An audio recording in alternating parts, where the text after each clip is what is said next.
Demon Slayer, the Entertainment District arc, or Demon Slayer Season 2 if you prefer, is...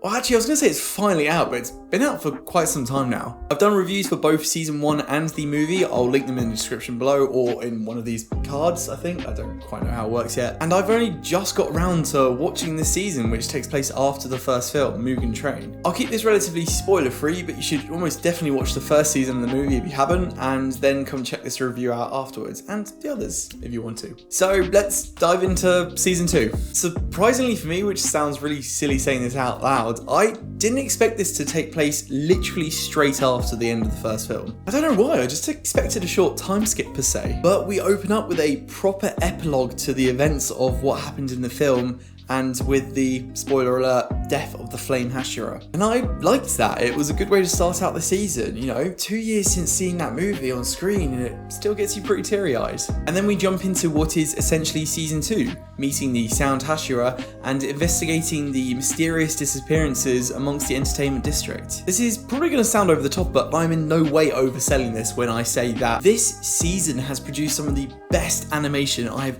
ever seen from a pure adrenaline action intensity standpoint. It has dominated its field, even beating itself with the Mugen Train movie, which had a movie budget production. They've proved that they can continuously up their game and provide us with this top tier quality within a TV show budget and schedule. Putting everything else aside, this is easily some of the best action I've ever seen, and definitely sets a high bar to what we can expect from anime moving forward. Ufotable, or Ufotable, I'm not quite sure how it's pronounced, but they're the studio masterminds behind this god tier quality. And the first season was already amazing, but it still applies those stereotypical anime tactics of having a lot of it being motionless, standstill conversations, and then interlacing it with some high quality action in between. And then Season 1 ended in this huge high in terms of quality and emotion that set it to become so popular in the first place. Then the movie came along and it gave us this high octane 2 hours of content, and then we get these 11 episodes, which from episodes 4 or 5 onwards we get this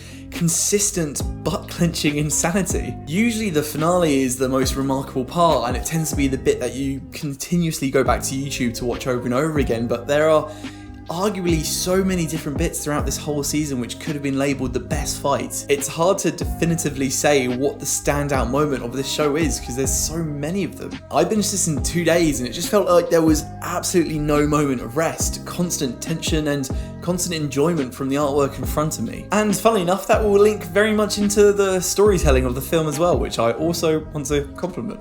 At heart, this is a very simple show, and because of that, it makes it very easy to understand and like the characters. We're thrown into this whole new area, this new district, and even still, we're only forced to invest into 5 or 6 new characters at most. In other scenarios, it might come across as shallow, but in this case, because the personalities are so colourful and dynamic, it makes it really easy to take a liking to them. Tengen Uzui is a brilliant, interesting new character, and he's very easy to like and root for. So that foundation combined with what you've just experienced watching the Mugen Train movie, where you know stakes are involved, we're brilliantly shown the power of the upper rank demons, and now we feel like every character is at risk, and it makes things tense, it makes things interesting. And it's just this cocktail of suspense and humour as this show continues to dish out well-timed jokes throughout. All that with insane action pieces. Everyone here also gets a pretty good moment to shine too, and Zenitsu is far less irritating than he was in Season 1, that's for sure. I also watched this in English dub, which continues to remain high quality, although I will say one of the villains in this is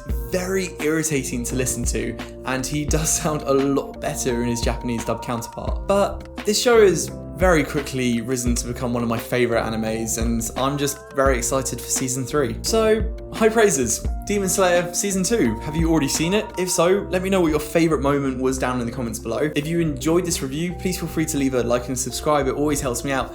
And as always, stay tuned for more reviews on anime, movie and video games. Until next time guys, take care. Bye bye.